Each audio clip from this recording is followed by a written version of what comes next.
We're living in the era of shopper. If you think back to the 50s and the 60s, post-World War II, and the optimism that was around then, it was very much around the era of the suppliers. And then the retailers took over, so you started to see the large multinationals such as the Carrefour and the Tesco and the Walmart. But with the proliferation of choice, glad I got that word out, the choice that we now have in terms of pack format, in terms of brand format, even in terms of where we shop, if you just look at the number of touch points that you've got to actually make your purchasing nowadays, it's enormous. And at the same time, we're living through a digitalisation revolution where we've never been so informed or had the information at our fingertips. So the era of a savvy shopper, and also that personalisation at scale. There's a huge amount of information exchange going on between consumers and retailers and brand owners as well, but there's an expectation in return in that to show me that you know me and show me that you value me. But it's important to remember that the fundamental needs and wants of shoppers haven't actually changed over that time. They're still looking at cost, they're looking at convenience, they're looking at choice, and they're still looking at customer service. But the expectations as to how those needs are going to be met have changed fundamentally. This, believe it or not, is a Dyson shop in Oxford. So it's become a whole kind of almost a homage to the brand, and that's where you can go to test out the new Dyson hairdryer and get a blow dry. So if you take that thinking into the retail environment, into the supermarkets, you can start to see why a number of the supermarkets here in Ireland are really starting to up their game in terms of the whole shopper experience. Because this has been the traditional supermarket experience, and to Philip's point earlier on, a typical supermarket here could have as many as 30,000 items. An average household will probably buy over the course of the year around 300.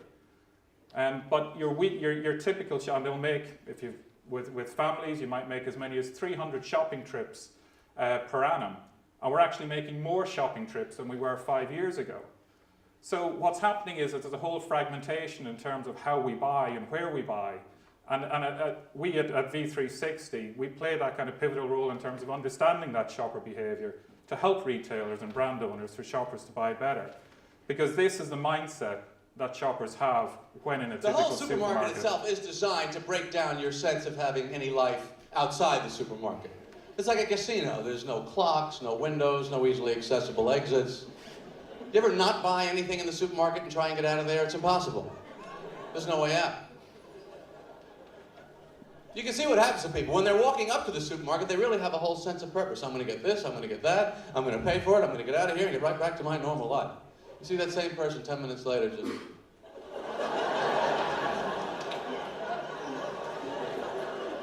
So I think we can all recognize that feeling. And it's that feeling of our brains being overwhelmed by the level of choice. You've got tens of thousands of messages that your brain is trying to compute, and what happens is we tend to screen out. And the challenge with the tyranny of choice is that you either default to your habit and what you normally do, or in many instances you do nothing at all. So it's really important to kind of understand how you can help shoppers to, as Phil said, to buy better. And buy better is ultimately looking for what they want. And we saw from the earlier video that there's a constant trade-off across a number of different parameters in terms of health, in terms of ease, in terms of cost, and most importantly, will I like it? Or if you're purchasing from a family point of view, will they like it as well? And we used to think that the best way to talk to consumers or indeed shoppers was through logic, hence Spock.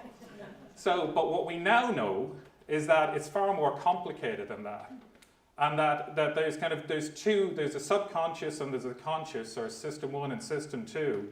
And that ultimately what we are is thinking machines that feel rather than feeling machines that think. And this is a real important point to bear in mind when you're actually trying to communicate both with consumers and shoppers. So a very quick audience interaction, show of hands, right hand or left hand. So I'm going to show 2 cookies, which I've already shown, but forgive me. And I want you to simply put your hand up as to which one you would like to choose. So if we're looking at the screen, left hand or right hand. Okay, very quickly. Left hand. In a nationally representative sample, 2 out of every 3 respondents chose the left one. even though the one on the right is perfect. But it's the same cookie. So from a human point of view, an awful lot of our thinking is done at a subliminal level. As much as 95% of our decision making is done at that subliminal level.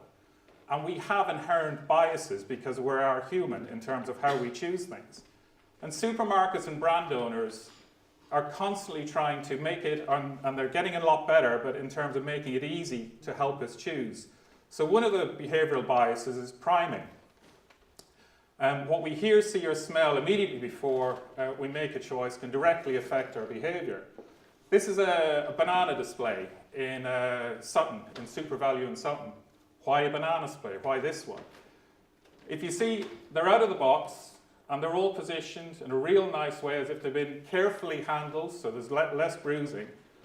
But how many times do you buy bananas, get them home, and then realize they're not fit for consumption for another 2 or 3 days, and all you want to do is eat a banana? So very simple nudge, enjoy now or enjoy later.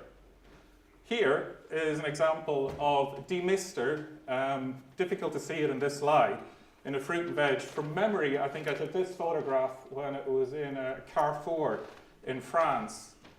And what they were trying to do is recreate those borrowed memory structures about freshly picked or harvested veg with the morning mist. So conveying those thoughts of that. Unfortunately, it completely falls down when you see the plastic packaging of the veg underneath. Framing. We're greatly influenced in terms of how a proposition or an offer is positioned. If you think of the Marks and Spencer's meal deal, for example, which is going for many years, that's a blue chip example of framing. But there's some other more ingenious ones that I've come across recently. If you remember the recent Dump Your Packaging weekend, this was Duns in Cornels Court. Box of veg, paper sign saying special offer, plastic-free for edge box, now only €3. A very simple offer, very simple proposition. And from standing and watching people, they were literally flying out the door. A simple proposition around on-the-go lunch, €5 filled to the brim. Really kind of landing that value message. But of course, retailers will know how much you can fill in that. And this is one of my favorite ones. This is a cheese sampling display in SuperValu. And it read, "Sweet dreams are made of cheese. Who am I to disagree? I cheddar the world and the feta cheese. Everybody's looking for Stilton." It brings a little bit of a smile, a bit of humour into it, so then when you're engaging with the sampling activation, it's a positive emotion. And authority is another way, and it doesn't have to be a celebrity chef such as Paul Flynn, who leads a tannery in Dungarvan and doing the little activations, but increasingly retailers are stepping into this, so they're giving endorsements from the staff and they're standing over it, and there's something quite human about that in terms of that engagement. And giving out recommendations. Something like wine, facing a wall of wine, how on earth do you choose it? A very simple nudge from the staff member to say, well, try this, you like it. Because ultimately, shoppers are buying for solutions to get the job done. And this is an example from Mintel around the tensions that are going on about, between a midweek meal and a weekend meal. You're very time pressed midweek. You've a lot less, maybe only 10 or 15 minutes in terms of preparation versus double that for the weekend. So you're thinking about, is it easy to prepare and is it quick to prepare? Whereas at the weekend, you've got that little bit more time and we're far more open to indulgence. If you look on Google Trends, Monday is the healthiest day of the week when you look at the trends people are looking for. Whereas at the weekend, it's like we're celebrating the death of the week and all bets are off. So when you're thinking about how to help the shopper, the key questions they're constantly trading off is it healthier, is it good value, does it taste nice, and is it easy to make? Because shoppers are human, just like you and I, and they need a little help from time to time. So it's important that we deliver on the fundamentals of ease of shop and economic value, while empowering and indeed enticing shoppers to buy better for providing these engaging experiences.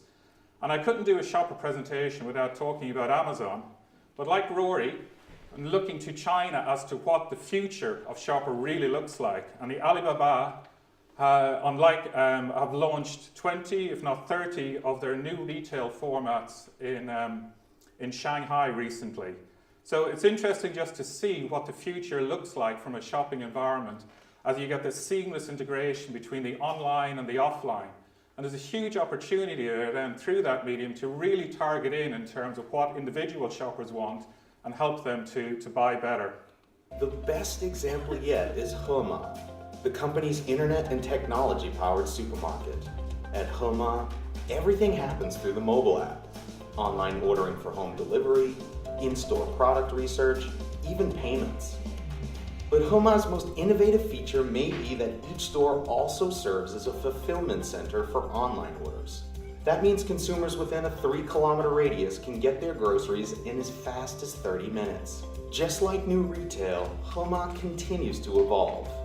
Now customers shopping at the store can pay through facial recognition too.